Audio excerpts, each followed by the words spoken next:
What did you put it in?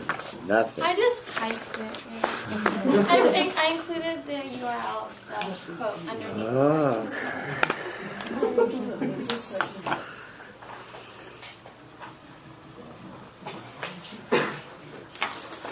Casey, let me get you focused. Yes, there we go. Casey stands before you, managing attention, communicating respect, finding friendly eyes near the front of the center. Say your name, feel the love, start your speech. Hi everyone, I'm Casey. Hi, Casey. In Finding Nemo, we all met Dory, the forgetful blue fish that taught us all in the face of adversity to just keep swimming, just keep swimming. And I'm sure I'm not the only one that thought Finding Dory would fall short because the sequel can never possibly be as good as the original. However, what I'm about to tell you is truly unforgettable. Today, I'm going to tell you about a particular film, Finding Dory, that really amused me. It's made me feel a variety of emotions. It's made me feel courageous, it's made me feel content, and it's made me feel loved. However, not everyone can agree with this.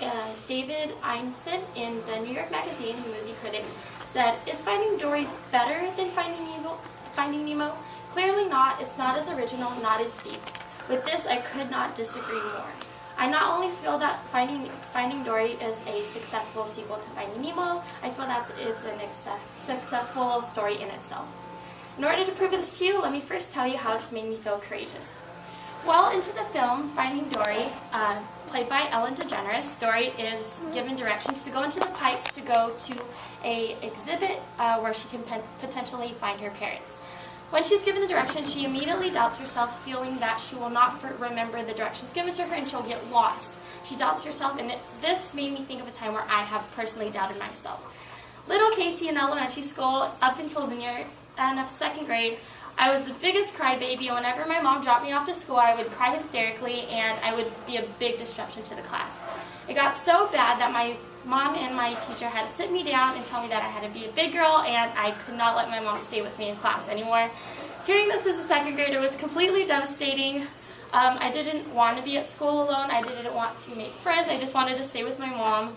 And this tendency of feeling like I can't do things by myself didn't just stop in second grade. I feel like I've always had this tendency of feeling nervous, attacking things head on, and doing things on my own. But as I've grown, I've learned that these are the experiences that I've grown the most and that have made me that much more of a better person.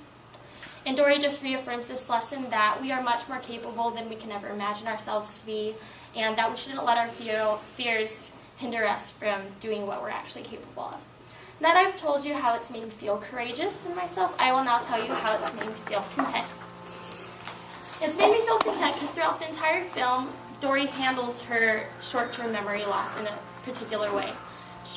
Although it seems pretty impossible that she can find her parents, considering she doesn't know what they look like, what their names are, she can't even remember what she said 5 seconds ago, so it seems pretty impossible. However, this doesn't stop Dory. She keeps focused, she keeps positive, and she just keeps focused on finding her parents. Feeling this, I personally felt that it reminded me of a time where I didn't feel truly content with myself. In high school, I had a lot of anxiety and I had a lot of insomnia. I had very frequent and very extreme panic attacks, and I spent a lot of my time in the dark waiting for the sun to come up, and I truly thought it was never going to end. However, keeping a positive attitude was what actually made it stop after 2 very long and painful years. However, this just reaffirmed this lesson that no matter how stuck or hopeless a situation may seem, positivity is key in any journey that you take, and as long as you keep that in mind, you'll be okay. Now that I've told you how it's made me feel courageous and content, I will now tell you how it's made me feel loved. Throughout the film, you would think that at the end of the film, when Dory reconnects with her parents, you would think that the film would be over, that it's happily ever after and it's done. It's not. After she finds her parents, she realizes that she's now lost Marlin and Nemo. And she tells her parents that she has to go find them and that they're her family too, even though they're not directly connected to her or directly blood related to her, they're still her family. She has to find them. This made me take a moment to think of all the people that in my life that aren't directly connected to me by blood, but I still consider them family. Growing up, I didn't see a lot of my blood family because my mom immigrated from the Philippines and all of her family lives there. My dad doesn't keep in touch with his side of the family, but growing up I was very close to my mom's 2 best friends at the Maria and at the LV, who have helped shape me into the woman I've become today. Whether it was taking me to my soccer games, helping with my school homework, eating dinner with them, or spending the holidays every year with them, I've always kept in mind of these people in my life that have helped shape me who I am today, and they've taken care of me as if I was their own daughter. Dory just taught me this lesson that family isn't necessarily the people that are connected to you by blood, but the people that love you for who you are, make you a better person, and take care of you. In summary, I have now told you how this little animated blue fish has made me feel all of these types of different deep emotions. Now, it might feel silly to you from an animated fish, but she's truly made me feel courageous, content, and loved. I encourage you all, if you haven't yet, to go out and watch this film, because I think we can all learn a lot from her. And whenever we are all feeling lost, incapable, vulnerable, or scared, we all should just remind ourselves to just keep swimming. Thank you. Thank you. Time? 5:16. 5:16. Excellent. Okay, where are we? Here. Hi, I'm Kiara. Hi, Kiara. I really liked your speech. I thought your stories were really nicely tied to the moments in the movie, and I thought you did a good job moving. The only thing is you did come up forward, but I think you did a great job. Yeah, remember that invisible green line. Don't cross it. Yeah. Improvement, please. Hi, I'm Abigail. Hi, Abigail. I really liked your speech. I would just say there was a few moments where you slouched a little bit, or you just swayed a little back and forth, but that's pretty much it. Casey.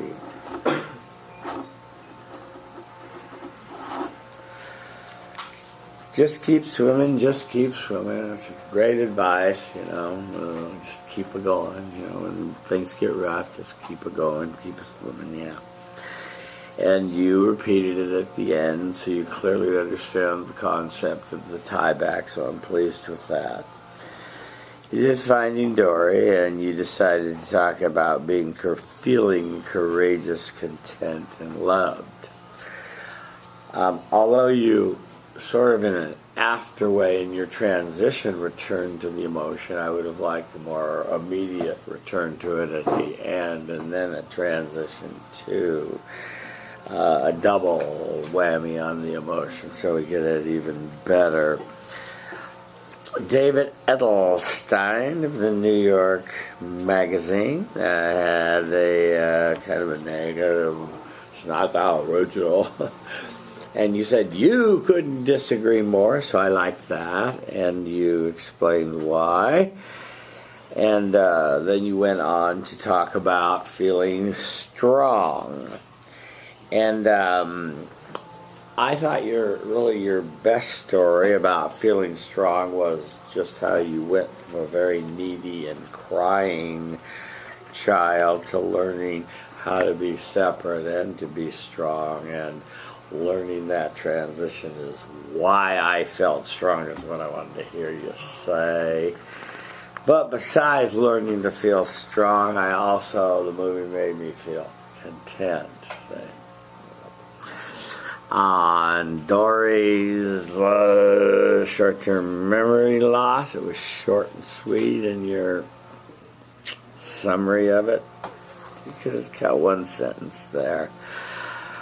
Your confession that you had anxiety and insomnia in high school was honest and showed a human side of you, which I liked. Spent hours in the dark by myself, but then you turned positive to yoga and that sort of thing, and sort of got back to a positive self and learned to feel content. And so there was a sort of a process or an evolution, and so I wanted you to describe it and come logically back to that point of it, and in going through this evolution, that's why I came to feel content. But besides feeling content, I also felt love. So, yeah. So on your loved, You talked about your family in the Philippines and being raised by people that weren't necessarily your blood relatives, but helped you, and it's sort of similar to Hillary Clinton's "It Takes a Village" and that sort of thing, you know. So that's was good, and I got the feeling that you did feel loved. Your summary was good. You didn't use notes. Conclusion, fine, and the tieback was fine. Here were your goals. Have vocal variety, have under your hands from behind your back. People think you have a gun back there. Natural hand gestures, and have good eye contact. How'd it go? I think I could have worked better on vocal variety if I practiced a little more in my room. Hand gestures, I think I moved a little too much. A little distracting. Other than that, I think I did good. How do you define effective eye contact? To address all areas of the room, Yes. regardless of where I'm standing. When you look at Kiara, how long do you look at her for? To the point where it's not awkward. I don't know. Not too long.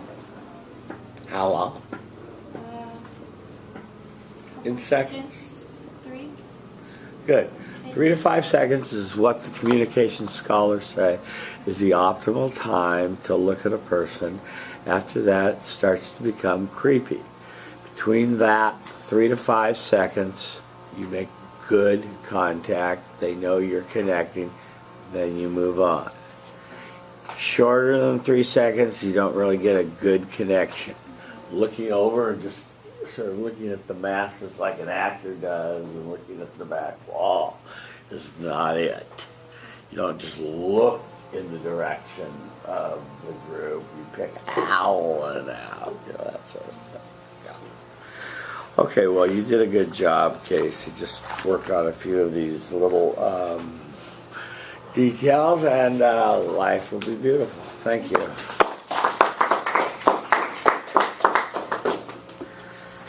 Okay, that brings us to